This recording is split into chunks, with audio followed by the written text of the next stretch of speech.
On nous donne k de x qui est égal à sinus de 1 sur x. On nous demande de calculer la limite de cette fonction pour x qui tend vers plus infini.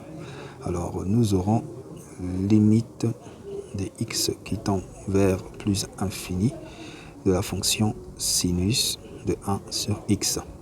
Alors c'est très simple, si nous remplaçons x par sinus et x par plus infini, nous aurons ceci. Ceci sera égal à sinus de 1 sur plus infini. Or, nous savons que la limite pour x qui tend vers plus infini de 1 sur x exposant n, les nombres, la réponse est égale à 0. Alors, nous aurons donc comme réponse finale sinus de 1 sur x, qui sera donc égal à sinus de 1 sur plus infini. Ceci est égal à 0 ou bien ceci tend vers 0. Donc la limite pour x qui tend vers plus infini des sinus de 1 sur x tend vers 0.